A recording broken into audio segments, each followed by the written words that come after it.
National MGTOW Day for all of the men going their own way, not fucking with the ways of this world. Y'all know that's Romans 12:2, guys. Do not conform with the ways of this world.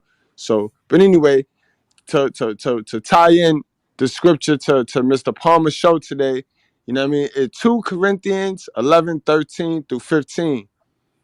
For such men are false apostles, deceitful workmen, disguising themselves as apostles of Christ. They not doing the real God work. And no wonder, for even Satan disguised himself as an angel of light. So it is no surprise if his servants also disguise themselves as servants of righteousness. Their end will correspond to their deeds. And that's why I really don't care. And Mr. Palmer, you do what you do, keep doing what you do, which is the real God work, because you get the results. You know what I mean? You ain't gonna grow as fast as these clowns. You know what I mean? They gonna reap their benefit right now. They get the temporary. You know what I mean? You know we in it for the long haul. So keep doing your Right. thing, Mr. Palmer. I appreciate the shit out you. You know what I mean? Thank you for everything you do for me, for my channel, and for everybody else out there, Mr. P. And I salute to you, bro. Hey, salute to you, my brother. Shout out to Mr. Goodbread, man. Appreciate you to the max. Professor. Oh, before you speak, hey, Florida man, Professor say, man, come on out to Mexico, man. If you come out there, he'll definitely pick you up from the airport. Cause I don't think Florida man looked at the private chat. Yes, That's sir. right. Go ahead, Professor. Not a problem at all. Not a problem. I'm not close to the airport, but it's better Yeah. that I have a beautiful ride. So I'm more than happy to pick y'all up. You know what I mean? I'm more than happy to show you what the professor lives like. You know what I mean? So that you can get an idea that I'm not playing. But it's so much fun when guys come down. You know what I mean? But tell me something. What are you doing in a hotel? You said what, bro? What are you doing in a hotel? Oh, you know what? I'm running for child support. You know that, Professor. Y'all need some help. You know what to do.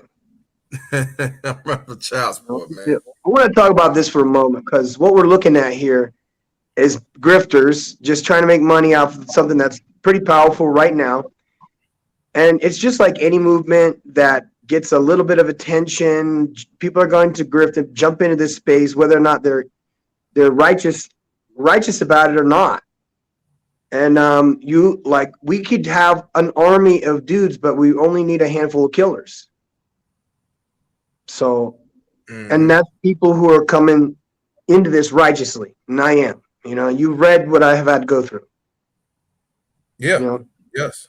and just so everybody knows, uh, I have a son that's 22 years old, and I was alienated for 22 years, more than that actually. And then when I got in touch with him, you know, things went sideways after about 2 weeks because he was programmed really well.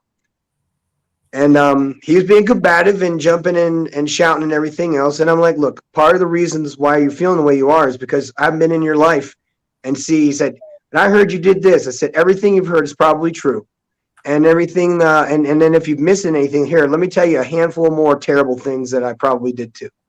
So I confirmed all of his fears.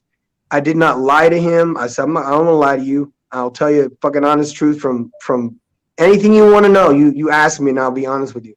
And he didn't want to hear that. He wanted me to be combative. He wanted me to lie.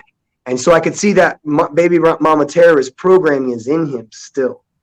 I mean, it's going to be Mm-hmm. because it's the only person he's been around because, you know, clearly. And this is a woman that committed paternity fraud with the man that was prior to me that I got in touch with, and he's in Arkansas. And he's going to sue her. And she's in Germany. So my son was Yeah. taken to Turkey when he was a baby, and I never got to see him. So let's talk about this. The reason why there are so many women coming in after us is by something that one of the people in the chat said that by default, we're leaders and they want to follow us. So it doesn't matter if it pisses them off or not. They're doing what is instinctually in them. And of course, they're upset because, you know, I'm already overseas and I've been overseas my whole life, so it's not a big deal. But to the fellows who want to come down, we're not running around chasing none of that. You know what I mean? We're doing any of that stuff. It's like not even on our itinerary. You know what I mean? It's like, y'all want to go four-wheeling? Do you want to go to the pyramids? You know, stuff like that. That's what we do. And if people want to go to clubs and stuff like that, you're on your own. I mean, that's not my gig. You know, I'm part of the righteous sphere, but doesn't mean I go to church. We still cuss, you know, but we just do things that are not the same as you would do if you were like a tourist or something like that. It's just not the same. I would take you to those tourist places, but there's a nice part of Mexico and there's a terrible part. And I wouldn't send you to those terrible parts because I guess that's what the TV, you know, makes Mexico look like. So it's irrelevant. They're following us because instinctually we're leaders and they're doing what's biologically natural, and that's following us, whether they like what we're doing or not. Okay. Hey, it is what it is. I mean, it don't make me a difference. All I gotta say is, if you want to point the finger and ask why this and why they here and all that, look at the ones who brought them. That's all I gotta say. Yeah, and you're more than welcome. All you guys are welcome to come down here in spite of what you might think about Mexico and race relations. People are very, very nice when you come down. And then I take these guys around and everybody smiles and says hello. And so it's not like you know, you don't have to look at people. People don't look at you sideways or you have to care. You know what I mean? No one is going to mess with you down here. No one. Even I've been in the worst parts of Colombia. And again, I've had Marines with me and nothing happened to them. You've even seen the video when one of the military guys came down and said, you know, I was scared at first. And I said, I'm going to go down. And he went. So it was no problem. And he married the mayor's daughter. So, and she was an attorney. So we're not down here running after fucking, you know, nasty, you know, none of that stuff. We're doing God's work.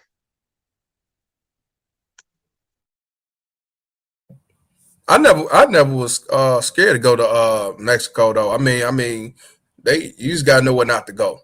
Yeah, there's no reason. People go to Mexico all the time. I mean, shit. So I would prefer to, you know, I give an itinerary to guys because they stay here usually 3 or 4 days and then they go to the other side of the school. And so it's like, it's a briefing.